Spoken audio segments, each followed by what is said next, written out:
Alors voici une présentation de la Senseo Select, entièrement fabriquée en matière recyclée, donc le carton en premier, et la machine aussi. Donc déjà, ça c'est pas mal. Voilà, donc c'est le modèle CSA 250/11. La petite particularité, c'est que vous pouvez choisir la longueur du café qui rentre dans la tasse, hein, donc soit 45 ml, 80 ml ou 100 ml. Habituellement, ce n'est pas forcément présent sur les cafetières Senseo, puisqu'il faut les arrêter soi-même. Alors que là, l'avantage, c'est qu'en réglant ici, elle va pouvoir s'arrêter toute seule. Donc là voici, telle qu'elle est au déballage, hein, elle est présentée exactement comme ça, avec donc les accessoires, le mode d'emploi ici. Voilà. Donc première chose à faire, c'est déballer et faire un nettoyage, donc tout passer à l'eau, tous les éléments, donc le bac à eau, le porte-capsule, et ici, voilà, tout passer à l'eau pour tout rincer. Donc c'est ce que je vais faire tout de suite. Puisque je suis devant, une petite précision, pour l'eau, ça fait 90 centilitres, hein, c'est pas énorme, ça n'a jamais été très grand de toute façon sur les Senseo. Bon, là-dessus, on n'a pas avancé, c'est surtout une question d'esthétique, parce que la forme, elle n'est pas du tout conventionnelle par rapport aux autres Senseo. Le fait de pouvoir régler la quantité d'eau dans la tasse, il y a un voyant calque là, tiens, si elle est en tartrée. Donc elle a deux boutons, une ou deux tasses, ça on les retrouve souvent sur les cafetières de Senseo. Pour l'allumer, on voit bien, il faut appuyer sur les deux. Et puis aussi les deux becs verseurs, voilà, pour verser dans deux tasses en même temps. Donc je vais la rincer et je reviens. Donc la voici nettoyée. Alors je vous présente les deux coupelles qui sont fournies avec. Donc ça c'est pour un café et ça c'est pour faire deux cafés simultanément. Donc vous mettez deux dosettes dedans. Après, rien ne vous empêche de mettre deux dosettes pour un café, hein, éventuellement, pour un café plus fort directement. Et donc ça, c'est le support avec la rigole. Donc on met ça dedans, comme ceci, voilà. Et ensuite, le support adapté au type de capsule que vous désirez mettre dedans. On met la capsule et on ferme. Donc là, c'est le premier lancement, donc le mode d'emploi. Alors, une grande feuille, bon, indique qu'il faut faire un lavage d'abord et mettre donc un contenant d'1 litre en dessous. Donc c'est ce que je vais faire. Voilà. Donc, il faut appuyer sur les deux boutons. Et donc le lavage est parti. Puisque suivant, à savoir que vous avez le réglage de la hauteur possible ici, en fonction de la hauteur de votre tasse. Donc maintenant, je vais mettre en pause la vidéo le temps que tout le rinçage se passe. Hein, je vais m'apercevoir pendant que le rinçage se fait que j'ai une légère petite fuite à cet endroit-là. On ne le voit pas comme ça. Mais je pense que c'est le fait de ne pas avoir de capsule dedans. Comme on n'est pas censé l'utiliser à vide, c'est peut-être pas trop grave. Donc voilà, maintenant qu'elle a fait son cycle, je viens de remettre de l'eau dedans. Alors je viens de vérifier, c'est plutôt environ 80 centilitres d'eau, parce qu'au-delà, je pense qu'on peut en mettre à côté. Donc il y a juste à le reposer dessus. Voilà, et lâcher comme ça. Alors puisqu'on voit l'arrière, je peux lui reprocher les finitions un peu. Là c'est un petit peu bâclé au niveau à l'arrière. Si vous avez une machine que vous voyez tous les côtés, par exemple sur un meuble central de cuisine, quand on passe en arrière, on verra les finitions. Vous voyez l'inox. Au niveau des attaches, c'est un petit peu dommage de ne pas avoir fait quelque chose de lisse et plus fini. Alors là, je vais faire un essai à vide. La petite particularité, vous voyez là, elle est éteinte. En appuyant directement le bouton désiré, elle s'allume. Et dès que la température est prête, est arrivée, enfin à la température désirée, elle va se mettre à couler tout de suite. Et une fois qu'elle a terminé de faire couler le café, elle s'éteint toute seule. Alors voilà le bruit qu'elle fait, ça va encore. Bon, elle est un peu longue à chauffer, hein. Entre deux tasses, il faut quand même 30 à 40 secondes. Voilà, donc là j'ai demandé la toute petite, et vous voyez, et c'est éteinte toute seule. Donc ça, c'est pour la plus petite tasse. Bon, vu que je suis à vide, forcément il y a plus d'eau. Je vais par exemple faire couler avec une dosette, puisque forcément la dosette va abîmer une partie de l'eau. Donc là, je vais choisir exactement, voilà, je vais choisir exactement la même quantité. Donc j'appuie sur le même bouton, et dès que ça va être chaud, ça va couler.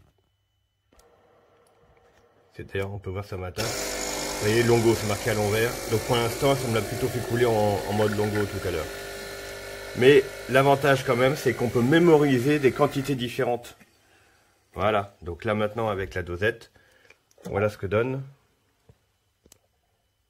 la quantité. Alors, au niveau de la mousse, elle est très très claire. Bon, après ça dépend sans doute du type de café, hein, parce que là j'ai pris par rapport à une machine à grains. Donc effectivement la mousse est peut-être plus épaisse et plus foncée. Voilà. Là elle est plus légère. Bon, de toute façon, les Senseo ne sont pas censés faire beaucoup de mousse non plus. C'est pas du café sous pression, hein. C'est de l'eau chaude qui coule à travers la dosette, hein.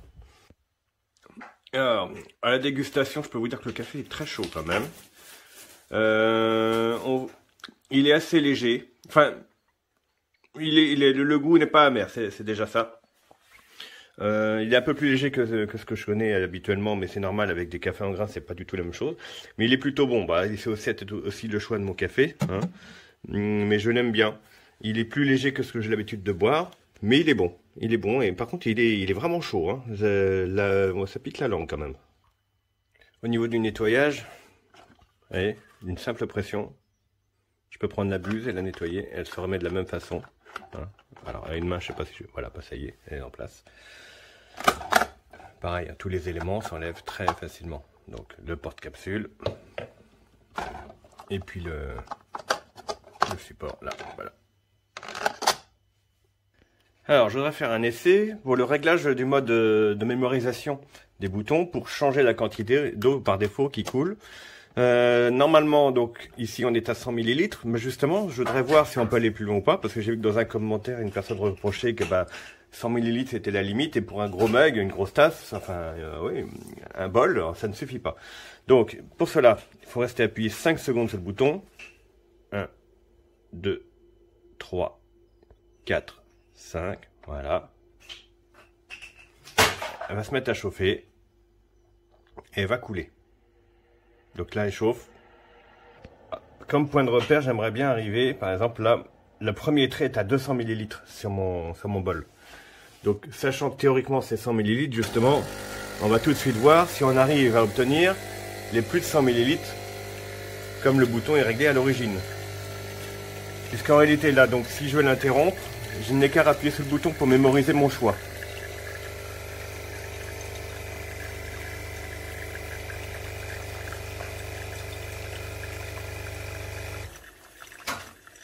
Non. Donc ça va être 100 ml, c'est vraiment bien le maximum. Alors, petite rectification, on voit que ça va de 25 à 145 ml sur le mode d'emploi. Donc normalement, si je prends l'eau que je viens d'avoir, je vais la verser là-dedans pour que ce soit plus précis. Hop. Voilà, donc on est un peu plus de 100. On n'est pas au trait des 150 non plus, hein. Je dirais que je suis à peu près à 125 ml. Alors 125, donc ça représente... Voilà, donc je pense qu'il faudra plutôt faire couler 2 cafés pour avoir un bol complet. Donc finalement, la solution pour avoir un peu plus de 200 ml, c'est d'appuyer sur le deuxième bouton avec le réglage maximum. Et donc rien n'empêche de mettre directement donc 2 capsules, ce qui fera pas 2 tasses, mais ce qui fera un grand bol. Puisqu'on arrive sans problème à 25 centilitres. Voilà, donc un beau bol de café, pas plein, mais c'est une solution. Voilà, donc là il est encore de démontage. Donc là c'est l'eau qui avait coulé au tout début, mais j'en ai pas eu d'autres, parce que sinon ça aurait été plus que ça. Donc je pense que c'est uniquement le temps que le joint s'adapte.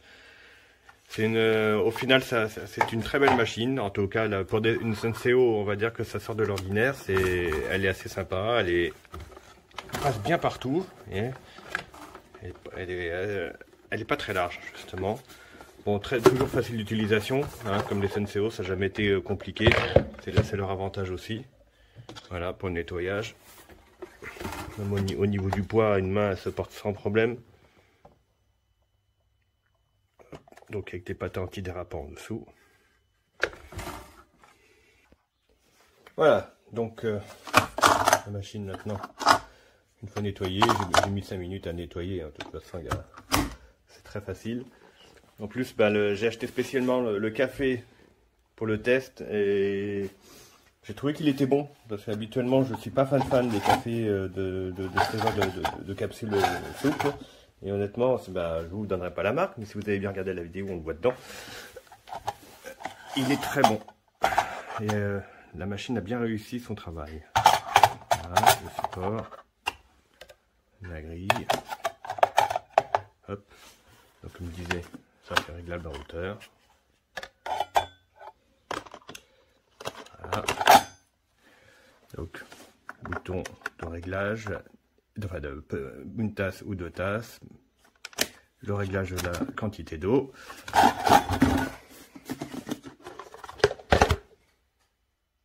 Et le petit bac à eau. Voilà. Donc voilà, n'oubliez pas de faire un petit détartrage de temps en temps, c'est important sur les SNCO. Juste la petite chose à signaler, le câble qui doit faire allez, 70 cm en gros. Donc prévoyez d'avoir une prise à proximité. Mais bon, je crois que c'est la longueur standard sur les SNCO. Voilà, j'espère que ce test vous aidera dans votre choix.